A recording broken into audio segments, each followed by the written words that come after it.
اہل سنت والجماعت کا موقف یہ ہے کہ ذبح کرنے کے لیے مسلمان یا صحیح اہل کتاب ہونا ضروری ہے۔ شیخ عبد الرحمن بن محمد بن سلیمان الکیلبولی الحنفی رحمہ اللہ فات 1078 ہجری مجمع الانہر میں فرماتے ہیں بتحل ذبیحۃ مسلم و کتابی ذمی و حربی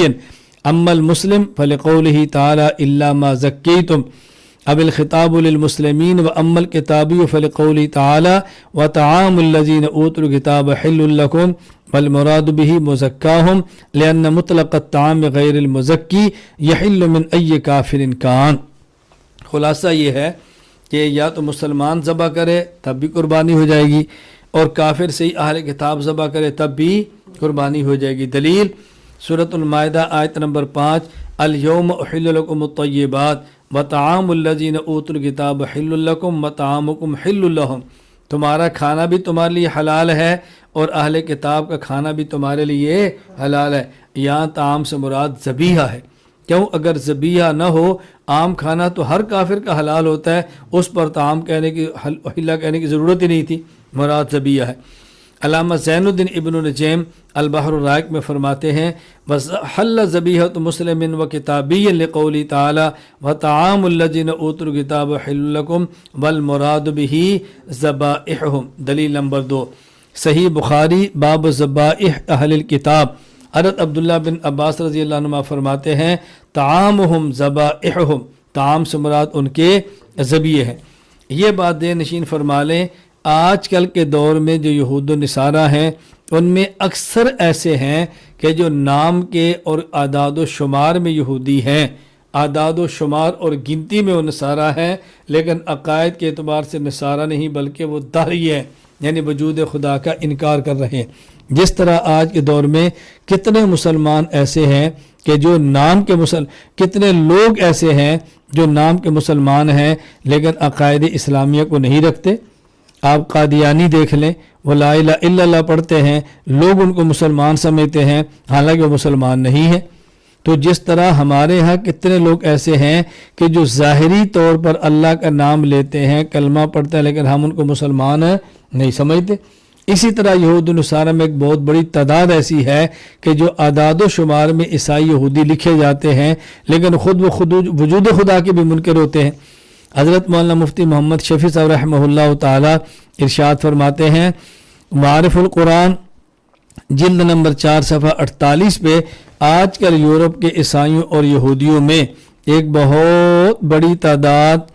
ایسے لوگوں کی ہے جو اپنی مردم شماری کے اعتبار سے یہودی یا نصرانی کہلاتے ہیں، مگر در حقیقت وہ خدا کے وجود کے منکر ہوتے ہیں اور کسی مذہب کے قائل نہیں ہوتے، نہ تورات کے نہ انجیل کے، نہ انجیل کو خدا کی کتاب مانتے ہیں، نہ حضرت موسیٰ علیہ السلام عیسیٰ علیہ السلام کو اللہ کا نبی اور پیغمبر تسلیم کرتے ہیں۔ مولانا محمد قانری رحمۃ اللہ علیہ تفسیر معارف القرآن میں لکھتے ہیں اہل کتاب سے مراد وہ لوگ ہیں جو مذہباً اہل کتاب ہوں، نہ کہ وہ جو صرف قومیت کے لحاظ سے یہودی اور نصرانی ہوں، عقیدہ دہریے ہوں۔ اس زمانہ کے نصارہ عموماً برائے نام نصارہ ہیں، ان میں بکثرت ایسے ہیں جو نہ خدا کے قائل نہ مذہب کے قائل، ایسے لوگوں پر اہل کتاب کا اطلاق نہیں ہوگا۔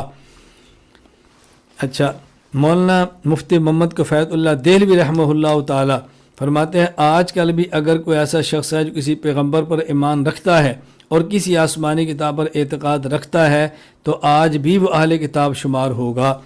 کفایت المفتی مزید فرماتے ہیں موجودہ زمانے کے اعتبار سے موجودہ زمانہ کے یہود و نصارہ جو حضرت موسیٰ علیہ السلام یا حضرت عیسیٰ علیہ السلام کو پیغمبر اور تورات یا انجیل کو آسمانی کتاب مانتے ہوں، اہل کتاب ہیں، خواہ تثلیث کے قائل ہوں۔ ظاہر ہے کہ جس طرح اس وقت کے اہل کتاب تثلیث کے قائل تھے، قرآن کریم نے پھر بھی ان کو اہل تثلیث کہا۔ ہم ان کو اہل کتاب مانیں گے، لیکن بعض اہل کتاب ہونے کا دعویٰ کریں اور وجود خدا کا انکار کرتے ہوں، ایسے بندے کو تو اہل کتاب ماننا مشکل ہے۔ اچھا، عجیب بات یہ ہے یہاں بھی غیر مقلدین کا موقف یہی ہے کہ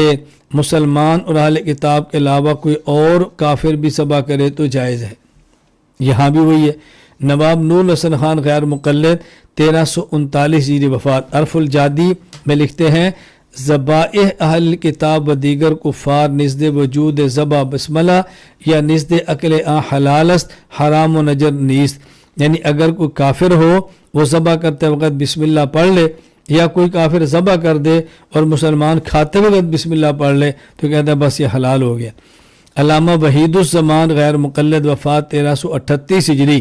کنز الحقائق صفحہ 182 وہ لکھتے ہیں وذبیحۃ الکافر حلال اذا ذبح للہ وذکر اسم اللہ عند الذبح. کافر کا ذبیحہ حلال ہے جب وہ اللہ کا نام لے کر ذبح کرے، اور یا وہ اللہ کا نام لے ذبح کرتے، یا اللہ کا نام لے ذبح کرتے ایک وقت، دونوں صورتوں میں